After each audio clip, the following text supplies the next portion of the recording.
The Comcast NBCU deal, the biggest deal in TV ever? When it's finally done, we'll tell you all about the stinkiest sitcoms ever and learn about the networks behind the U.S. space program. May the force be with them, always. It's all ahead and much more as the TV news starts right now. This is the TV News, the industry's only daily video report, brought to you by American Ingenuity TV. For all of your electronic marketing and creative needs, American Ingenuity TV is simply the solution. Welcome to the TVNews.TV for Tuesday, November 17th, and here are today's top stories. As the industry breathlessly waits for the Comcast NBCU deal to be signed, sealed, and delivered, a lot of speculation has emerged regarding the takeover impact upon the industry moving forward. If you don't think this is a big deal, think again. But don't take my word for it. From multi-channel news, the deal should be celebrated by the cable TV industry because it will have widespread effects such as incremental acceptance of VOD, the further migration of paid content to online, as well as a halo effect upon other cable issues. From the Leichtman Research Group, the healthier Comcast is, the healthier the industry is. They are the bellwether for media investments.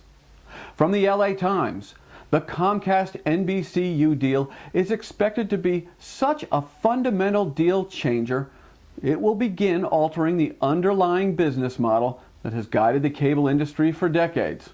And from Forrester Research, the world of cable delivery is about to change. Cable companies who once bundled hundreds of channels together will now be selling the entertainment experience. The Comcast NBCU deal, when finished, will undoubtedly be some very big kind of deal. So stay tuned. Now, last week we reported that Kelsey Grammer's nose-diving, belly-flopping sitcom, Hank, was put to rest after only 5 episodes. Pretty heinous, don't you think? Well, turns out Hank's got nothing on the Huffington Post's 7 biggest sitcom stinkburgers ever. And the yardstick they used to test stinkiness was the number of aired episodes before cancellation. There are 3 tied for the biggest comedic turkeys ever. 2006, ABC's Emily's Reasons Why Not. Well, the number 1 reason this disaster lasted only 1 episode is that it wasn't funny. Another 2006 atrocity, this time from CBS and drama meister Stephen Bochco, Public Morals. They banked its success on language that was so vulgar they thought it would be funny. Well, that went bankrupt after only 1 episode. Moral of the story? Bochco, great drama, horrible comedy.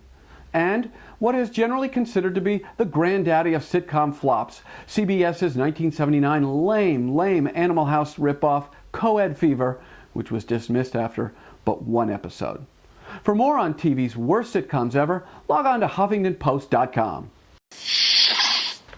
Once upon a time, in a galaxy far, far away, I used to pretend to be sick when a NASA Gemini or Apollo launch happened on a school day. That's called being a child of the space age.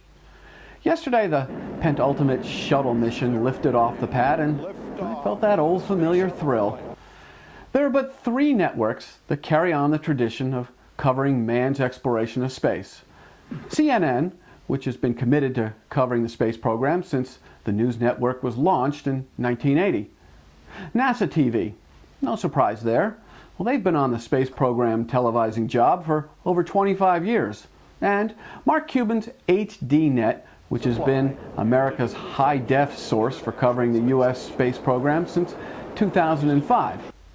The TV News salutes all 3 of these networks who have all demonstrated an unyielding commitment in covering man's continuing exploration of the final frontier. New Concepts in New Media is brought to you by Brown Bag, a creative boutique. See what Brown Bag can do for you at brownbagdc.com. And now it's time to visit the TVNews.TV's new media czar, Stan Melton Jr., who explains the new phenomenon in news with new media. And it's called, If the News is Important, It'll Find Me. Stan? The BBC is slipping on its rubbers, that's galoshes for we Yanks, and jumping into the social media puddle feet first. The Beeb has appointed a social media editor in its newsroom and is redesigning its web operation to reflect the new social media reality. Embracing social media boosts traffic. And if the Huffington Post is any indication of what to expect, the BBC should see impressive growth stats in the very near future. The American liberal-leaning news site and blog, the Huffington Post, saw 50% growth in unique visitors within 1 month of launching a social news site powered by Facebook Connect. In an interview with paidcontent.org, Huffington Post revealed that Facebook referral traffic has grown 48% since the launch, and a full 15% of all comments on the site now come from Facebook. What this means for the Huffington Post, the BBC, and many other news organizations is that the era of journalists being the gatekeepers of information may soon be over, replaced by the "if the news is that important, it will find me" era. Of course, the benefit to the end user is the apparent shrinking of an overloaded news world, down to the news that is important to the user and his or her friends.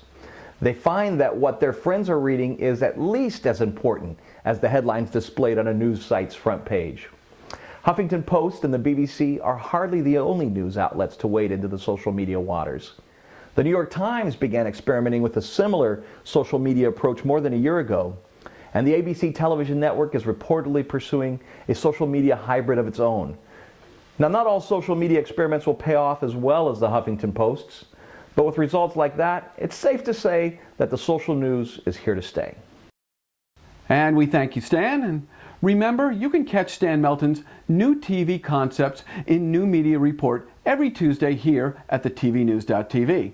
And if you've missed any of Stan's stuff in the past, it can be accessed in the TV News archives anytime, all the time. Future events and opportunities brought to you by Dude Walker. Get the best voice. Get the best price. Get Dude at DudeWalker.com. The TVNews.tv's viewing base is growing every day, and we'd love for you to communicate your message to the industry like no one else in the trades can, and that's called video. To get started on being a sponsor of the TVNews.tv, drop us an email at advertise@thetvnews.tv, and we thank you. Here's a question that might interest you. Would you like a free registration to the 2010 cable show, plus hotel accommodations in LA? Yeah. All you have to do is come up with the best name for the official Dalmatian of the 2010 cable show, and you take the prize. For your chance to win, email your winning name to thecableshow@ncta.com. And that's about it for this edition of the TV News. We'll be back tomorrow with the only daily video newscast about the TV industry for the TV industry. And that includes our regular Wednesday feature, The Programming Pulse. Until then, you can connect with us on Facebook, Twitter, and LinkedIn. I'm Jeff Grimshaw. Thanks for watching, and go out and make it a good day. The TV News has been brought to you by American Ingenuity TV. For all of your electronic marketing and creative challenges, American Ingenuity TV is simply the solution.